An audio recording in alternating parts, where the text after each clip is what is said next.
Hey guys, happy Tuesday. Well, last Saturday we did a packed out venue with 3-course lunch and talks from myself, Werner Wheelock and Richard Burton, and a big Q&A session. We covered everything. But here's my talk, which the people really enjoyed as it turned out. Great questions afterwards. And you'll notice that I mentioned ivorcumminsworkshops.com, and I've also given all the attendees on Saturday a recording in HD of my last weight loss masterclass. The next one's on 17th of April, this Thursday coming. So great if you can hop on board. I go through the key 4 pillars of weight loss successfully. So you've got nutrition, of course, and diet. You've got psychology, which is crucial. So a big segment on that. And then you've got the practices, so the habits you need to create and maintain. It's not too hard when you know how. And then finally, preparation. A shorter segment, but preparation is everything. So, ivorcumminsworkshops.com, and this Thursday, 17th of April, you've got the weight loss masterclass. And I'm adding to it all the time. This rendition of the session, I'm going to add a bit on satiety scores. I added hormonal effects last time. Anyway, here's my talk and enjoy. So yeah, as Werner said, I was a biochemical engineer originally, 1990 UCD, went into corporate problem solving, became a manager, a master technologist, led teams across the world in complex problem solving, all branches of science. But then in 2012, I'll tell you briefly the story of how I got into metabolic health. But it was the perfect place to get into because the science is kind of completely inverted. It's upside down. I mean, it was my first 2 weeks, went through probably around 80 or 90 published papers, and I began to realize everything we're told is nonsense, which was quite an astonishing thing to me. What I'm doing actually at the moment, the last few months, ivorcumminsworkshops.com, I do the resilient mind. So I've spent probably 20 years, and in the last 6 months I've gone very deep into cognitive behavioral science. So mental strength, resilience in a challenging world, and I do critical thinking, which is really needed these days since 2020. And I also do a weight loss masterclass, so I'm still staying in the whole weight loss and metabolic science. Just as a little flavor in my mental strength, there's some fascinating science out there and incredible tools to make yourself really tough as nails mentally. And I'm not going to go through it here, we don't have time, but like, if you do nothing else, if you get the chimp paradox by Professor Steve Peters, I mean, that's just a absolute obligatory read. But I go through that in a lot of my courses. Also, it occurred to me this morning, I'm not going to get to cover weight loss, but a lot of people are interested in that because we won't have bandwidth to get into the detail. But I'm going to send all you guys the HD recording. This is my new studio setup with big screen. And I'm going to send you the recording of the last weight loss masterclass. It's around 2.5 hours with audience interaction. And there's a lot in that, a lot of psychology too. So that should help. That's a bonus for today. So the bottom line, Werner touched on it absolutely. If we look at the causes of death, right, this is what matters, right, the causes of death. So heart attack and stroke is a big piece of the pie. Kidney disease, diabetes, Alzheimer's, another big chunk. Cancer, very sad. Big one. Chronic respiratory, which links closely to the others. They all link together in their root causes. Then we have accidents. That's just up to you. You know, we can't advise on that. And then this piece in here, well, that tiny slice is all the other things like respiratory diseases, coronaviruses, flus, all that kind of stuff. So obviously we wouldn't focus too much on that. Maybe. But we certainly don't focus on the real stuff, which is nearly all of the pie. So settled science, I'm glad you said that. There's a great cartoon and it shows the scientist and he's drooling and his eyes are wide and his hands are out and they're full of money. And it just says, I'll settle that science for you. So basically, unfortunately, science for the last half century is running on money. It's just running on corporate interests.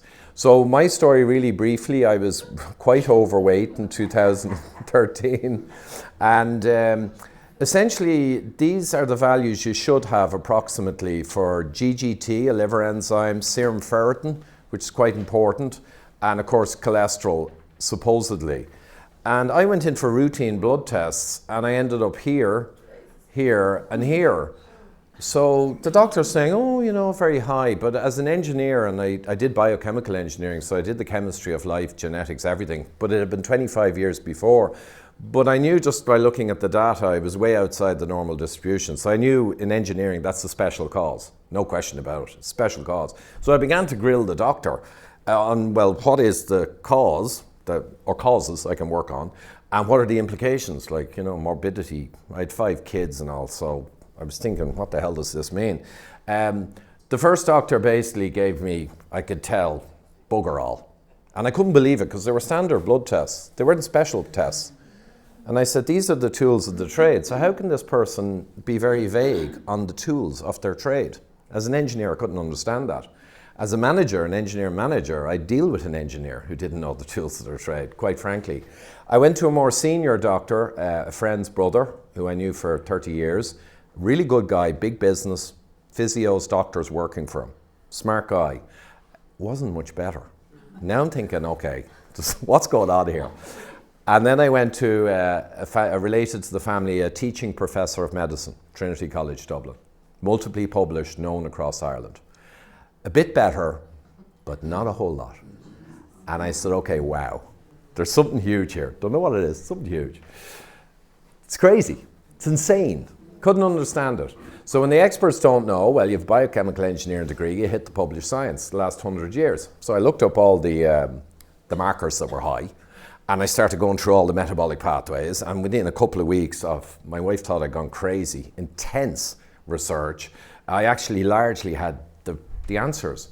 So I discovered that I was eating way too much carbohydrate. I mean, there's no question about it, because that was the only metabolic pathway, carbohydrate metabolism, that could lead to all of these markers. So I was eating pretty good food, wife's good cook. I was eating vegetable oils, unfortunately, disaster. I think Werner might touch on that later. I ate some junk food because I thought sugar was the problem, but I was eating some sugar, but I knew sugar was bad for you, but I mainly knew that fat was bad for you. So I was biased to try and not eat sugar, to try and not eat fat, because it causes heart attacks and stuff. But sugar was kind of bad for you and bad for your teeth. So I was eating too much sugar, but not crazy, but carbohydrate. I was eating healthy whole grains. I was eating fruit. I was eating rice, brown rice, same as white rice. I didn't know that. Smoothies, orange juice, all of this junk food. And I thought that was the healthy stuff, that was clean, you know. So it's okay. I knew the root cause now, so the root cause solution was I just flipped it to the opposite. Very simple. Cut out all the sugar because that was a no-brainer. And I switched to meat, fish and eggs and a kind of pseudo-carnivore diet. I didn't know anything about carnivore or low carb at the time. I didn't even know there was a movement. I knew Atkins did something like this, but he was a quack. So I switched to all of this, olive oil, because I discovered early on vegetable oil was poison. And that's what it looked like. And then I still ate vegetables because they were okay, but I went really easy on the potatoes and stuff because it's just glucose. It's just sugar, mostly. And what happened? Well, insulin resistance was the problem I had, and I'll touch on that more in a minute. I switched to that kind of pyramid. I found this online 10 years ago. And 6 weeks later, I went in to get my measures. And you had the GGT, which is a really dangerous marker, huge implications for death. It had collapsed down. And 2 weeks later, I had to verify the trajectory, and yeah, it kept going down. So I said, okay. But that wasn't all. The ferritin halved, or more. The cholesterol, which is meaningless, but the ratios of your cholesterol numbers are meaningful. The ratios got much better. The blood pressure dropped. They were always trying to get me on tablets. With no extra exercise, it dropped down to normal. It was always hypertensive, like within a few weeks. Weight came down a ton because I realized eating this food, I could control my appetite with ease. So for the first time in 20 years, I was able to just skip meals with impunity.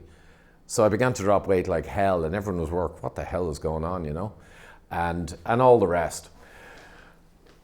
That's a true root cause. When you find something based on research, and you pretty much know it's true, and you apply it, and not only your problem gets fixed, but everything else gets better. That's a massive root cause. So I knew I had it then, and that started my new career. So settle science on myth busting. Cholesterol is a dominant cause of heart disease. Doctors all believe that. Blood insulin is not useful. We don't measure it. Try getting a blood insulin measurement. Doc said, what do you want that for? You type 1 diabetic? They have no clue. No clue.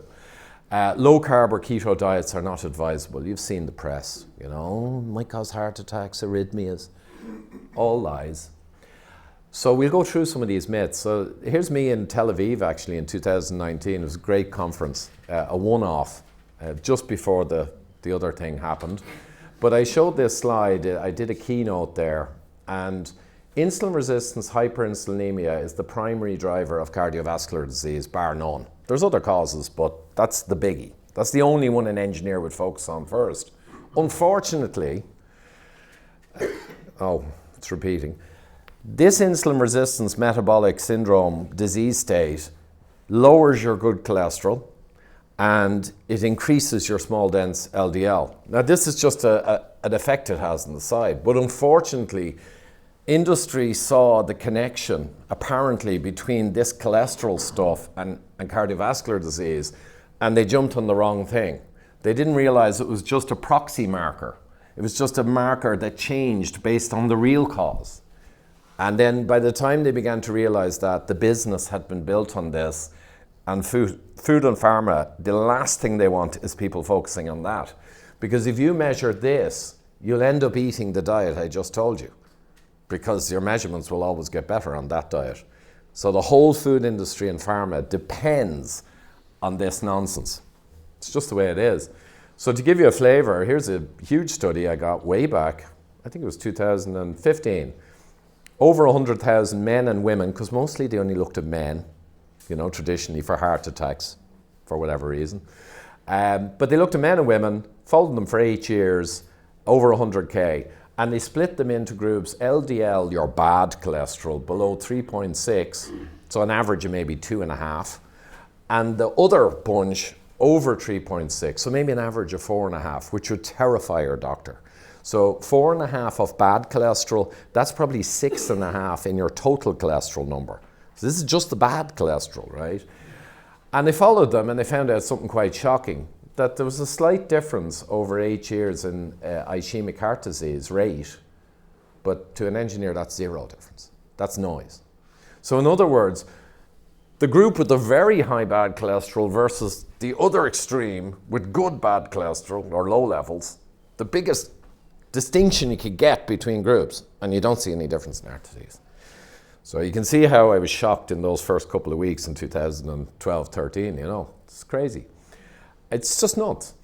And loads of studies show this. Now the triglyceride over the good cholesterol ratio, they also had in this study, and they saw, oh wow, much higher heart disease in this, but this is not a cholesterol measure, because this is just a proxy for insulin resistance. So yet again, the cholesterol, even when it predicts something, it's only because it's showing you the insulin resistance. So you're gonna come out of here knowing insulin is the thing. And last thing on this, okay then, let's use their algorithms, the experts. So there's a bunch of algorithms that decide whether you go on medications for life. Your doctor puts them in a computer. He doesn't understand anything about them, or she, but they put them in and it tells them to give you a baggie. We'll put in a 50-year-old male, right? Prime heart attack, 50-year-old male. We'll put in his cholesterol as, that's in milligrams, American unit. We put in his total cholesterol as over 8 millimole that we use in Ireland, and his bad cholesterol over 5, right?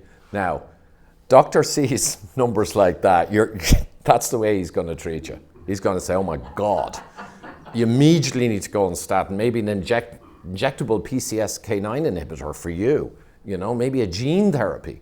That's what 99% of doctors will think with those numbers. But if I put the numbers in their algorithms such that this guy is not insulin resistant, and I can do that because I know you put in no hypertension, no history of diabetes, you put in high good cholesterol, just put in the numbers so I know he's not really insulin resistant.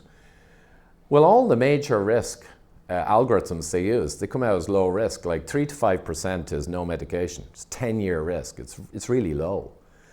So their own algorithms prove the point. It's funny. And if you have a calcium scan, which is an amazing test result, you can use these special MESA and AstroCharm. They're much more accurate. And then this guy with mega cholesterol drops to effectively 0, 10-year risk. So their own algorithms prove it.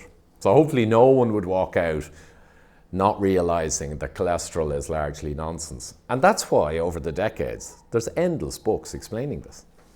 Endless books. That one's very good, by the way. Dr. Kendrick, good pal of mine. So, and last thing on the cholesterol, I think, in the first week or two, I went digging in the literature, but I went digging with the knowledge that there was something smelly. So I began to look for papers that looked at the alternative view on cholesterol, and I couldn't really find any, but then I found this, Michael I. Gurr, Dietary Lipids, Cholesterol and Coronary Heart Disease, Old Evidence, New Perspective. And that was 1992 published, 50-page paper. And he basically said everything I was discovering. And is he a small guy?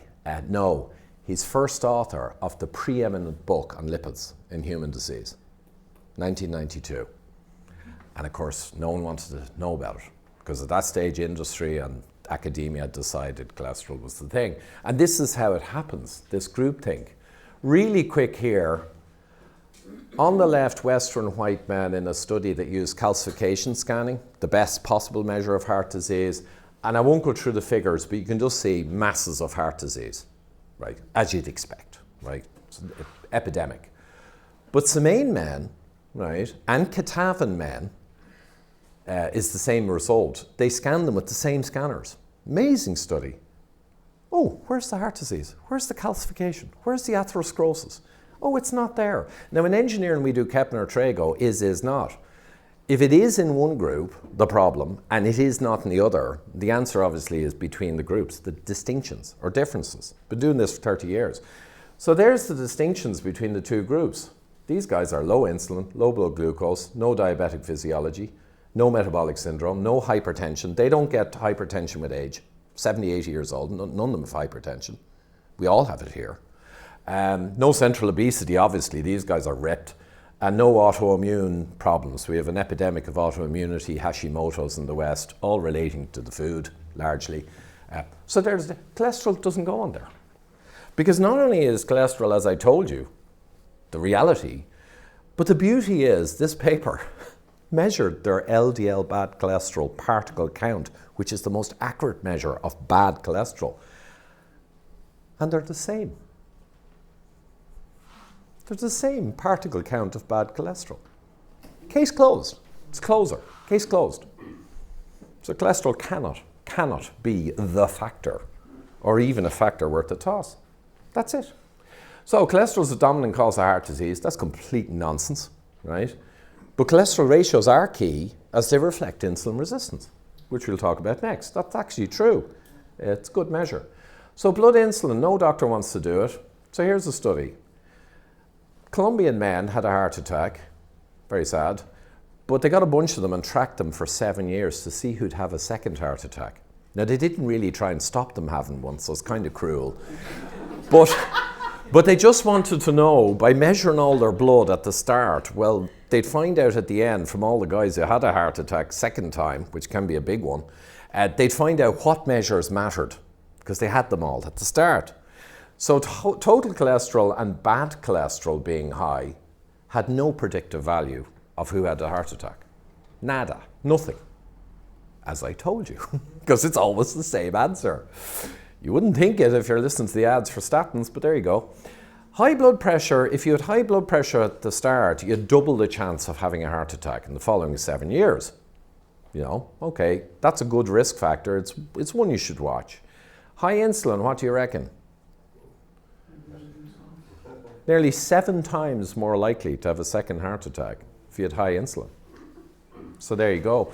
And in another little irony, I don't want to complicate this, nearly all the blood pressure and hypertension that we all have in the West, that the Katavans and the Semaine don't have, overwhelmingly it's due to the high insulin and insulin resistance, which causes salt retention in our kidneys and drives up our blood pressure.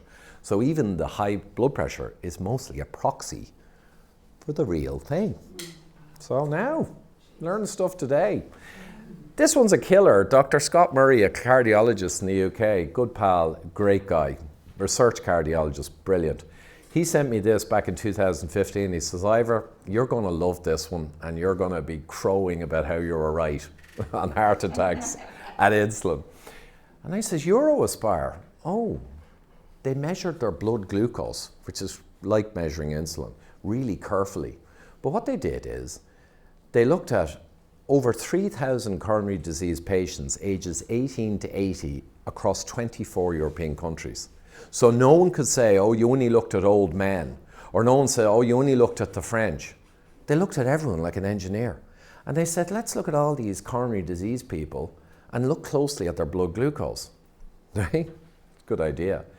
They found out immediately that a third of them were already full-blown type 2 diabetics on their medical record. Kind of shocking, but not too surprising. But when they looked at the blood glucose, they found out another quarter were full-blown type 2 diabetic, right? Just undiagnosed. You can see where this is going. Another quarter were what they called high risk for diabetes, because now it was getting embarrassing, but they were type 2 diabetic. Their blood glucose was screwed. They just weren't bad enough to be called it, but they were type 2. So 3/4, just from measuring the blood glucose, were type 2 diabetic. That's nearly all of them. But to get diabetes type 2 diagnosed early, you must measure insulin. It's a way earlier marker than glucose, and they didn't measure insulin. And if they did, a big chunk of these would be type 2. So in other words, heart disease is essentially insulin resistance, hyperinsulinemia. And they measured cholesterol in this study as well, just on the side. And as always, it showed nothing. So, blood insulin's not useful. We need not measure it. That's as false as anything is in this universe. Blood insulin is pivotal in modern chronic disease. That's the truth. So we're settling the science here. And it is settled, to be honest. This stuff is brain dead, obvious at this stage. So all these diseases, all this death, all the disability Werner referred to, search for insulin resistance and any of those conditions, and you're going to get page after page of published papers. So it's not really a secret. It's just industry and the media, it's not in their interest to talk about this, so it just doesn't happen. But all the published papers are there. And here in the yellow square is the top things to watch for all these diseases. Yeah, hyperinsulinemia IR and blood glucose is a huge one, but there's other problems that drive atherosclerosis. It's mineral and vitamin deficiency is another big problem. And that's also related to the modern food. You know, I think minerals in vegetables have gone down 8 times what they were 30, 40 years ago. And that's not like some evil guy trying to starve us of minerals. It's just modern methods. They're just starved of minerals. So a lot of people need supplements now. But yes, all of these diseases are linked to that panel. So we look at that panel. The low-fat diet we're still told to eat was only put in existence to lower cholesterol. And now we know cholesterol is nonsense. So it never had a reason to even be thought up because we know that's nonsense. It's crazy. And does it address the actual root causes, a low-fat diet? Well, no, actually, the opposite. So it's completely insane. A low-fat diet is literally insane. It makes no sense. So it's just ridiculous. And then I won't go into detail, but this paper by Professor Volek, great guy, met him in San Diego years ago, amazing papers. There's a list of mega useful measurements that do correlate. They're huge. Obviously insulin's in there and everything, but there's loads of them. Inflammatory markers, advanced stuff. That's the list. And he did this paper and he showed eloquently that the keto and low carb diets target and reduce every single important marker of disease consistently in the published literature. And he basically made the point I just made to you. All of the gold is here and none of the gold is there. Finish. Finito. That's it. Verta a couple of years ago took type 2 diabetics, which are the people you want to look at because they're the ones with the risk. No point looking at skinny, healthy people because they don't have risk, so why bother looking at them? So you look at the people who have the risk. And basically after a year, I think it was, 12 months, just keto, low carb, not calorie controlled, just coaching, eat the right diet, 94% decreased or eliminated insulin dosage because they were insulin dependent type 2 diabetic. They were quite advanced. 12% weight loss, great. 1.3, that's a big drop in your blood glucose A1C. And 60% of them actually became non-diabetic by the measure for type 2. They actually went into remission, 60%. All of the diabetic drugs put together, what percentage remission do you get? All the best drugs, even if you're a billionaire, zero. You get progression, slightly slower progression. That's what we're talking about, guys. This one was also Volek, and I loved it. They got a bunch of military men. You know, the American military are kind of getting fat now, and it's hard to pass their tests. Well, they got a bunch of military and said, let's do the military guys, because they are doing kind of exercise, and they're kind of fit-ish, but they're fat. So they put them for 3 months, just coaching, keto, low-carb diet, no calorie control, no restriction, just coaching on how to cook and how to eat meals. And what results did they get in this bunch? 18 pounds average weight loss, around 7 kilos, I guess. 5% body fat percentage reduction, which is sizable. Near 44% visceral fat. That's the fat in your organs associated with insulin resistance. Enormous drop in visceral fat. That's where the magic is. And their insulin resistance, of course, came down 30%, which is a big drop in insulin resistance. Truly is. So it's addressing the root causes. The natural human diet's appropriate for Homo sapiens. We are the great hunters. We evolved. No paleoanthropologist would deny, or at least unless they're insane, that Homo sapiens evolved from scavenging brains, organ meats, carcasses, and then became the most powerful hunters on the planet. This is our heritage. This is how we are here, is eating of animal foods. You can get away without eating them now to a point, but how we actually got here is from that. So latest paper, this February this year, a bunch of my pals there, Tro Kajalian's brilliant, and Nina Teicholz. So they came out with this paper and they basically said the science is kind of settled. For people who have any diabetic type problems or insulin resistant, who are the only people really we need to worry about. So the only people we need to prescribe a diet for, because super healthy skinny guy, technically we don't need to worry about a diet for them because they're not at risk. So the only diet you need to prescribe is for the people who are at risk, who are the diabetic type people. And here it is. Meat, fish and eggs on the bottom, you know, vegetables and all. Be careful with fruits and nuts because they're very energy dense. That's the pyramid. That's in the handout, by the way. So February 2025, and we've come a long way that they were allowed to publish that, because 5-6 years ago that would not be allowed to be published. The system would not allow it, but because they had so many big guys, they got together, and because the tide is turning, they got to publish it. And you can look it up and download it. I think it's free. So low carb not advisable. That's a lie. Central. They're central in resolving disease. There is no bigger thing. Diet is the biggest thing. It's just the way it is. So what we've got is the media and the academia and the nutritionists and universities all focusing on cholesterol for half a century. We know it's nonsense. And the elephant in the room, ignored completely. And it's just a list of actual root causes. They don't have a clue. They are literally clueless. It's astonishing.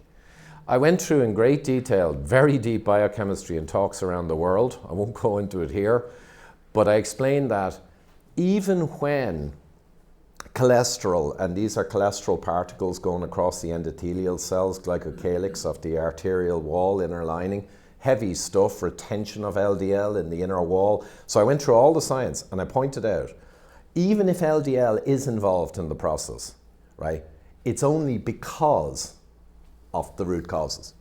They cause the LDL to be forced to be a problem. If it is even ever a problem, it's only because of this. So this is the only game. But because cholesterol is kind of linked, that's what led them to be able to do this. Shocking. And the media, I don't need to show you, low carb, oh, heart disease risk, oh, unsafe. That's all propaganda. That's paid propaganda. Everything you see, somewhere back up the chain, there's money, right? Because low carb is a threat to big pharma and big food, the way it is. That's why they destroyed Atkins. That's why they destroyed the drinking man's diet back in the 60s. It's basically low carb, but you're allowed to have a few drinks. They destroyed him.